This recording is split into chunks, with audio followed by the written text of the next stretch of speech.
বাংলাদেশ তুরস্ক থেকে ২৬টি light weight তোলপার নামক ট্যাঙ্ক অর্ডার করেছে। পৃথিবী বিখ্যাত তুর্কি অটোকার ও ইতালির লিওনার্দো কোম্পানির যৌথ গবেষণার ফসল এ তোলপার ট্যাঙ্ক। মাল্টি রোল মিশন পরিচালনা করতে সক্ষম এ ট্যাঙ্কগুলো বাংলাদেশের আবহাওয়াতে যে কোনো স্থানে তার অপারেশন কার্যক্রম চালাতে পারবে। তোলপার ট্যাঙ্কগুলো এমনভাবে ডিজাইন করা হয়েছে যে এগুলো উভচর ট্যাঙ্ক হিসেবে কাজ করতে পারে।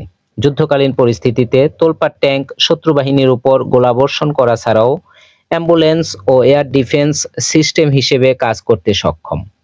তুরস্ক থেকে বাংলাদেশ তার চাহিদা মতো মডিফাই করে ট্যাঙ্কগুলো তৈরি করে আনছে, যাতে করে বাংলাদেশের ভৌগোলিক পরিবেশের অ্যাডভান্টেজ পাওয়া যায়। এই ট্যাঙ্কগুলোকে আধুনিক প্রযুক্তির সর্বশেষ ভার্সনও বলা যায় এবং এগুলো তৈরি করা হয়েছে ন্যাটো স্ট্যান্ডার্ড অনুযায়ী। এদিকে ভারত এর তোলপাড় ট্যাঙ্ক কেনার প্রতিক্রিয়ায় হতাশা ব্যক্ত করেছে। ভারতের মিডিয়া সত্য বিবর্জিত গালগপ্প আউড়ে বেড়াচ্ছে বাংলাদেশের বিরুদ্ধে। বর্তমানে ভারত পৃথিবীর চতুর্থ শক্তিশালী দেশ, আর বাংলাদেশ সর্বশেষ বিশ্ব র্যাঙ্কিংয়ের ৩৮তম অবস্থানে রয়েছে।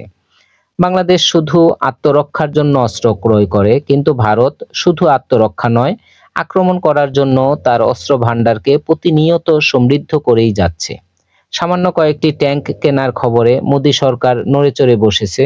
মনে হয় যেন বাংলাদেশ এই ট্যাঙ্ক দিয়েই মোদির গদি নাড়িয়ে দিবে। প্রিয় দর্শক, আপনারা জানেন তো, যারা যেমন মানসিকতা লালন করে তারা অন্যদেরও তেমনি মানসিকতার নিরিখেই বিচার করে। বাংলাদেশ বরাবরই শান্তিপ্রিয়, কিন্তু ভারত গায়ে পড়ে ঝগড়া করতে চাইছে। তাই সাবধান থাকবেন, কোনো রকম গুজব বা উস্কানিতে পা দিবেন না। ভালো থাকবেন সবাই। আল্লাহ হাফেজ।